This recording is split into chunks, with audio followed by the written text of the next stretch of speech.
Okay, so here it's Saturday, I think. I haven't touched her since last Sunday, whenever I got her to fire, which made me really happy. So I think excuse the dog, she's a pest. So I think what I'm going to do today is take the carbs off and start cleaning them. Then probably bolt them back on before I go much further. Bolt them back on, bolt the airbox back on, because it doesn't run without an airbox. These bikes do not run without an airbox. Don't even try it. It's just, you'll just end up asking, why did my bike not start? Or if it does start, it won't rev. So don't do that. Oh yeah, and I suppose thanks to everybody who's subscribed so far. I've got 21 subscribers, woohoo, which actually makes me really happy. I'm easily entertained.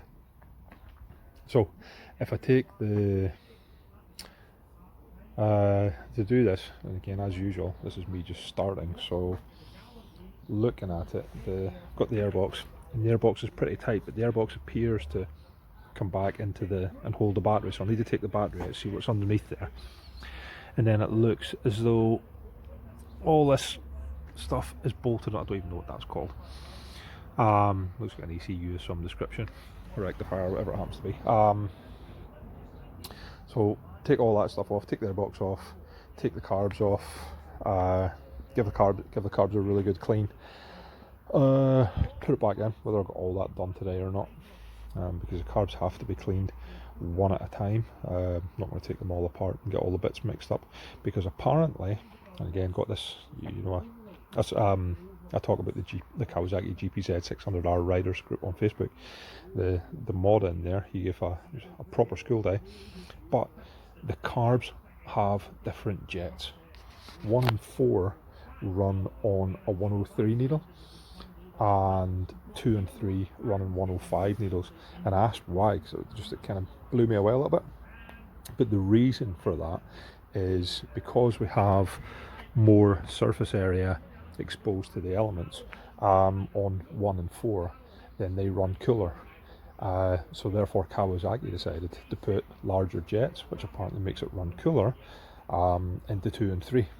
So if you happen to mix your carbs up or your jets up even between them, then she's not going to run right. So 1 and 4 have the same setup, 2 and 3 have the same setup, but 1 and 2 aren't the same, 2 and 4, or 3 and 4 aren't the same. So right, I'm going to start here. Oh yeah, and before I do this, the same guy also advised me that on the wiring, I've mentioned it before, I might retape it and stuff, this is actually running the wrong way. So my wiring is coming up here, and then it branches, and it's run over the top of the head.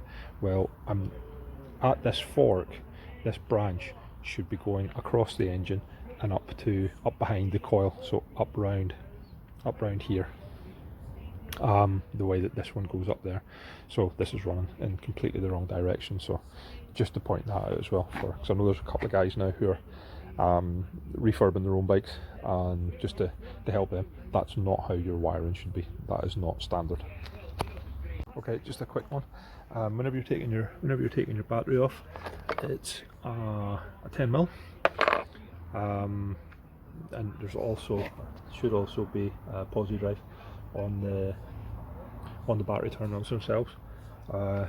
Battery cable off, live off, neutral off, and then it slides out. A little bit of friction between it and the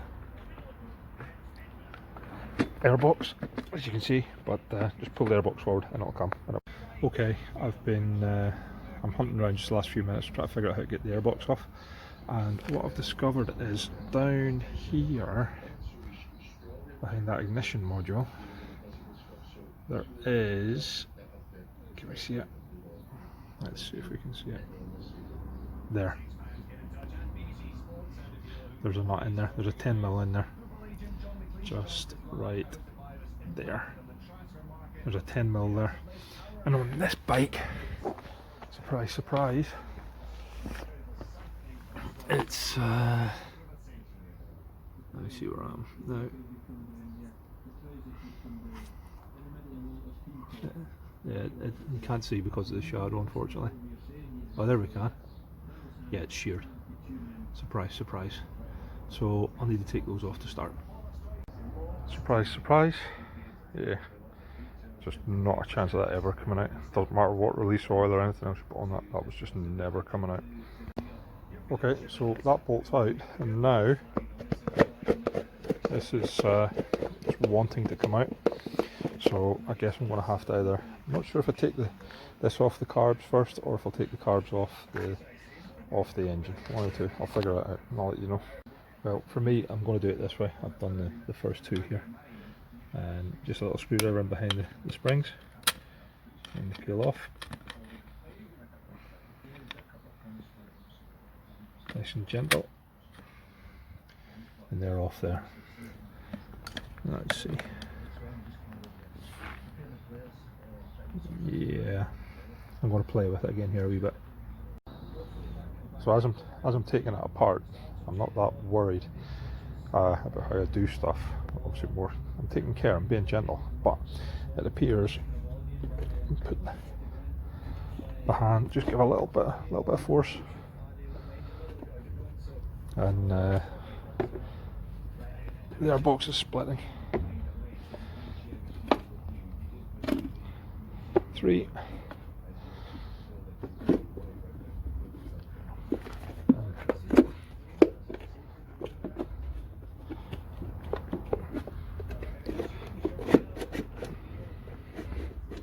I've got a coil down here. So down here, there's an electronic unit that's actually stopping, so I'll need to take that off before the airbox is going to come out. So here's that unit. Take the bolt off most of the way. 10mm with an extension bar on it, and off we go. That's that one. And then on the other side, move down. This will actually, this pulls off. So that'll pull off. It doesn't appear as if it's attached to the airbox. So in theory, the airbox may actually come out the whole way now. There we go. One airbox. Oh my god. Bloody hell. Yeah, nice. Great. Okay. Right, well, the airboxes are, aside from that, they're just looking awful. I'll have to get blasting in there a bit. There's a breather, crankcase breather there. I do not want crap falling in that. So, I'm just going to get some masking tape, some insulating tape, and wrap that around that a couple of times. I could put a cloth in it, and I might end up doing that, but I'm definitely going to seal it up. So, just blocked up, just wrap some insulating tape around it, and now no rubbish can get down in there.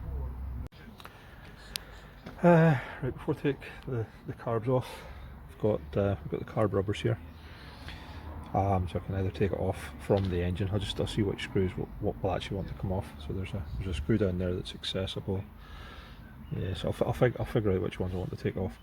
But this cable here, I've just noticed this cable is the choke, and these cables are the accelerator, and you've got a pull and return, a pull and a push. So you can see these are working fine now. However, the choke, which obviously is here, you can see where that is. If I pull a choke, it's really stiff, and if I push this back, it's not coming back, it's not returning the whole way. So it could be that the liner, do it again. That's it. That's it in on the bike. It's not even full. It's in the most of the way, but it's not coming down any further. I'm getting white knuckle there. And then whenever I push it back, go back a little bit, but not fully. So it could be that the liner of that cable was messed up. So I'll probably get a new choke cable for it. Okay, so just about to take the carbs off. I've loosened the Jubilee clips, or clamps, whatever they are, and I've noticed that there are 2 pipes coming into the bottom of the carb. So I've got a pipe here which looks as though it's attached to a filter of some form, coming into the bottom, and then on the other side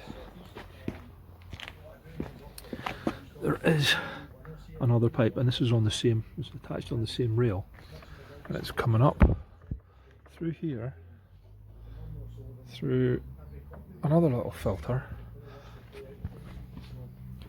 and then connects into what to me looks like the cooling system. So I don't know, are these carbs are they water fed to stop them icing up? Hopefully that's one that Jason could answer for me, please, if you don't mind. Thank you. Right, to get the pipes and stuff out, just make my life a wee bit easier, I'm going to take these wee side bars off the body trim, 10mm at the back, and a large Phillips at the front. Now on the other side, ideally I should be taking all the plastic off, but I'm not yet, I'm just not there. Same thing, 10mm here, and a very, very chewed large Phillips here, and a broken one. So I'm not actually going to worry about getting that screw out yet, I can do that later, and take these off.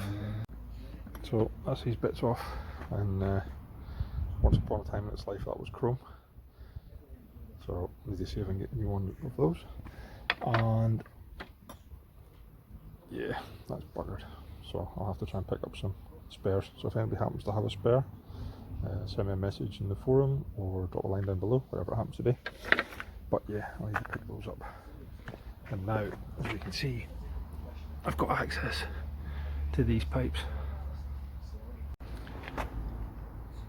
Pair of pointy nose pliers, pulls off really easily. Same on the other side, hopefully. So the pipes there. Just change hands.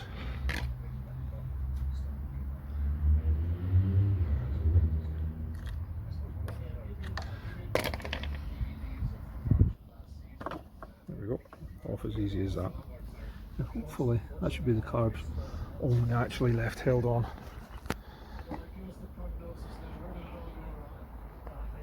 Still a wee bit stiff.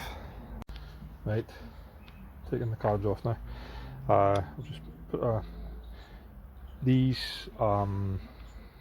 Jubilee clips, for want of a better word. I had them loose, but I didn't have them loose enough, so you have to loosen them right off, because there's a lip down in here, and then I'm just pushing them off gradually, working my way across. I'll get the cables in a bit.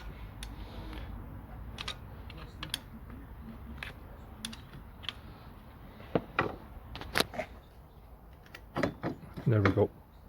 There's the carbs off, and now I'll get the cables.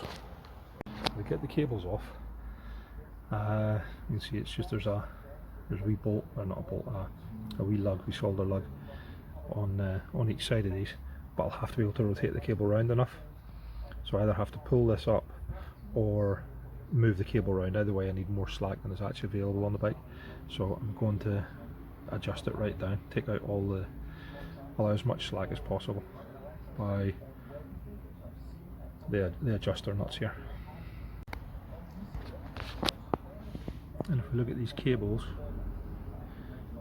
they're pretty screwed, so there's going to be new cables going on it.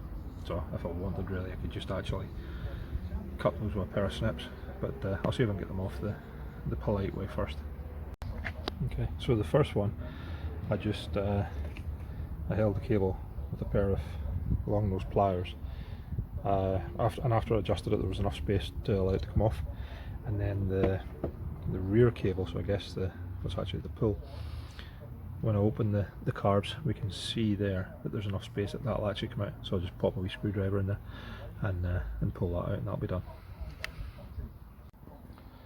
For the choke cable, if we push the choke as far across here as you can see that there's going to be slack to allow that to pull out. So make sure your choke's off, so there's no tension in it, and then push the choke carrier across itself, and pair of pliers, screwdriver, and that'll pop out. And again, you can see there that didn't return to where it should. And there we go, carbs are off. Carbs are off, 3 cables, and all the inlets. I need to block those up as well, same thing as with the oil breather, I don't want any crap coming in there. So I've just got some kitchen roll into the house and grabbed some kitchen roll, 4 sheets, rolled it up and stuck it in the barrels, not too far, not in the barrels, into the inlets, not too far, just enough to stop any rubbish coming in, and easily retrieved. No fibres or anything coming off them, large piece of fibres or anything coming off them to set on fire or anything inside at a later point. Just pull them out and that's it.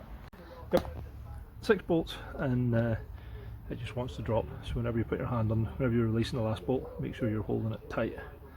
And as you can see down there, 1 pipe, so we'll get that as well, and that's the fairing off.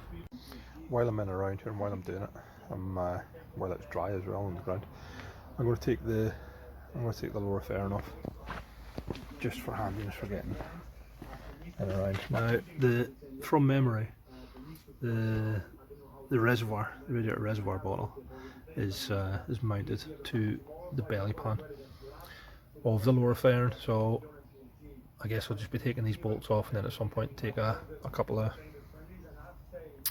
pipes off, or 1 pipe. But 1, 2, 3, and the same on the other side, so 610 mils. Okay, well I just took the bottom frame off, so I think just a kind of well, why not? I want to take the top half of the fairing off, and it seems to be 2 bolts in here. This is the way it came at me. 1 here, that's an Allen. 2, 3, 4. There'll be some indicator wires in there, and then there's a bolt to the frame there, and there'll be 1 on the other side, and then that might actually be, well, the clocks will be mounted on there. I might have to take the clocks off as well, and they are down in there and looking sweet as usual. Right, forget what I said about Allen bolts. There's an Allen bolt there, large posi there, and posies in here. This is completely seized because it's a steel bolt going into alloy, so that's going to be fun. That may end up actually getting chiselled off or something, not sure, or stud extractor, I'll see. So this one didn't want to come off in any shape, form or description, and so yeah, I decided not to ask.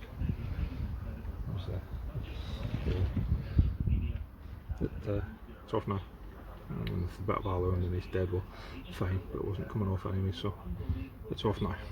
Okay, one screw as usual. The head was ripped off it, I couldn't do anything, so drill the hole, got a stud extractor in there, and hopefully I can get it out. Not perfect, but I got it. There, you can see the value in having a set of stud extractors and some drill bits to suit. And now hopefully I can get the fairing off. Right, to get the fairing off I need to take these 2 bolts, so just to make my life easier, just double extension, saves me footing about. Okay, right, still not coming off, but hopefully I think I found out why. Under here,